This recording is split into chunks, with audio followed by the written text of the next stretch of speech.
जय माँ दुर्गे। सभी भक्तों को नवरात्रि पर्व की हार्दिक शुभकामनाएं। भक्तों, आज की इस वीडियो में हम जानेंगे नवरात्र में कलश स्थापना या घट स्थापना किस प्रकार करें, उसकी पूरी संपूर्ण जानकारी इस वीडियो में हम जानने वाले हैं। नवरात्र की शुरुआत घट स्थापना से होती है। घट स्थापना को कलश स्थापना भी कहा जाता है। घट स्थापित करके शक्ति की देवी का आवाहन करना होता है। माना जाता है कि गलत समय पर खराब स्थापना से माँ देवी नाराज हो जाती हैं। रात्रि के समय तथा अमावस्या तिथि पर स्थापना नहीं करनी चाहिए। नियमानुसार स्थापना का सबसे शुभ समय प्रतिपदा का 1/3 भाग बीत जाने के बाद होता है। यदि किसी कारणवश आप उस समय कलश स्थापना नहीं कर सकते तो आप अभिजीत मुहूर्त में इसकी स्थापना कर सकते हैं।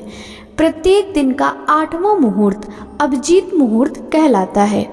आमतौर पर यह 40 मिनट का होता है। तो इन 40 मिनट में आप अपनी प्रतिपदा तिथि पर घट स्थापना पूरी कर सकते हैं।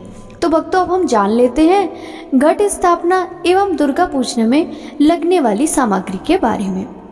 माँ दुर्गा को लाल रंग अत्यंत प्रिय है, अतः लाल रंग का ही आसन ग्रहण करें।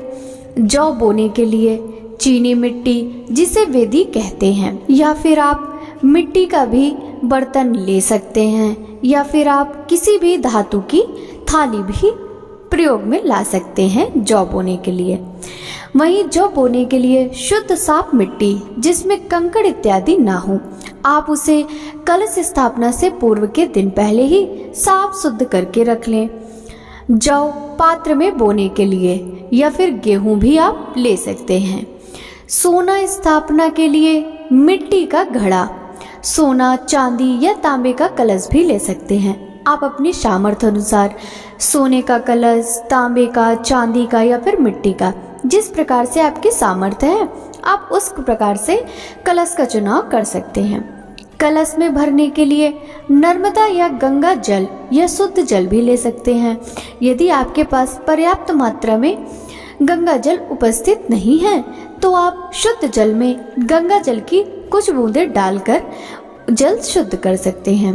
रोली, मौली, इत्र, साबुत सुपारी, इलायची, लौंग, दूर्वा, साबुत चावल, पूजा में उपयोग किया जाने वाला सिक्का, कुछ लोग चांदी या सोने का सिक्का भी रखते हैं। आप अपनी सामर्थ्य अनुसार जो सिक्का आपके पास उपलब्ध हो आप उसे पूजा की चौकी में रख सकते हैं। पंचरत्न, हीरा, नीलम, पन्ना, माणिक और मोती, ये सब आपको अपनी सामर्थ्य के अनुसार ही रखना है। अगर नहीं है तो कोई बात नहीं। पीपल, बरगद, जामुन, अशोक और आम के पत्ती, यदि सभी ना मिल सके तो 2 प्रकार के पत्ते ले सकते हैं।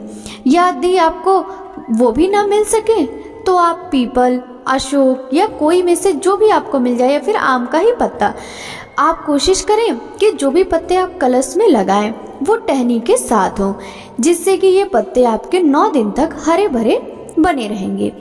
कलश को ढकने के लिए ढक्कन, मिट्टी या तांबे का पात्र होना चाहिए।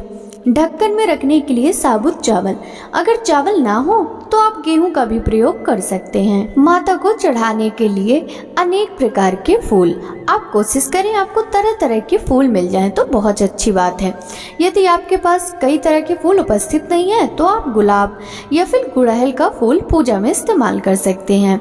वहीं आपको फूलों की माला, नारियल, लाल चुनरी, सिंदूर और श्रृंगार दानी, इन सब चीजों की आपको आवश्यकता पड़ेगी।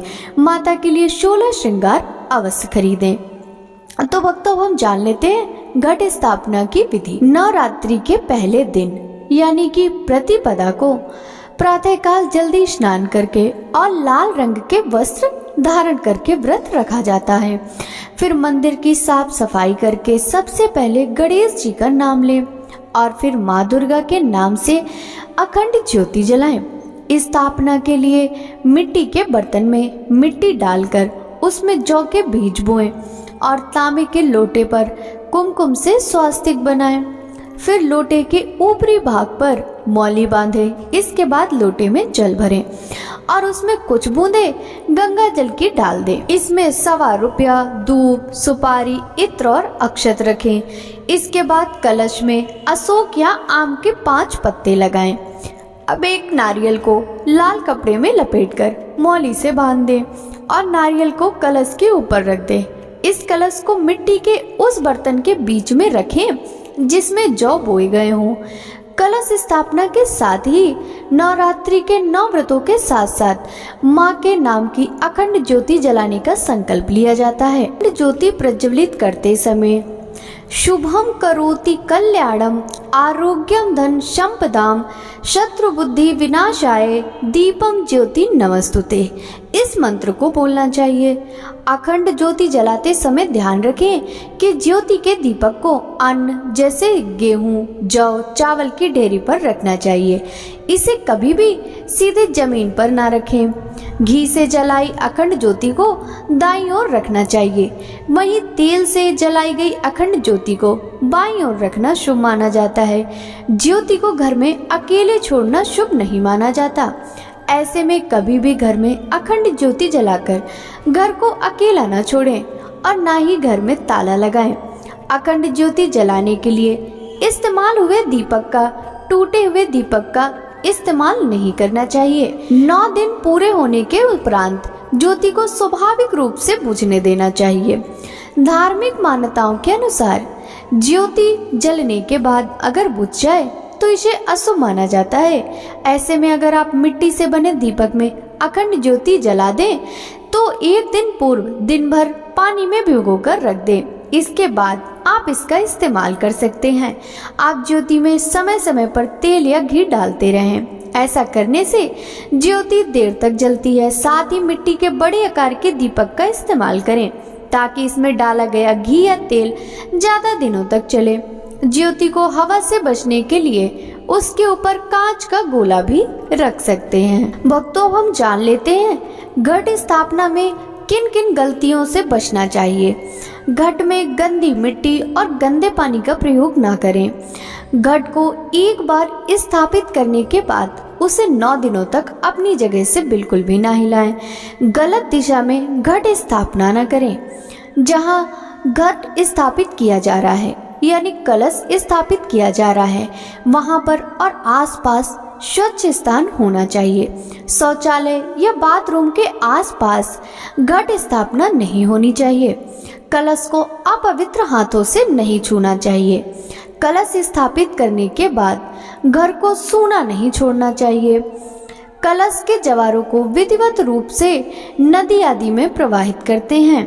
कलश की नियमित रूप से पूजा अर्चना करते हैं।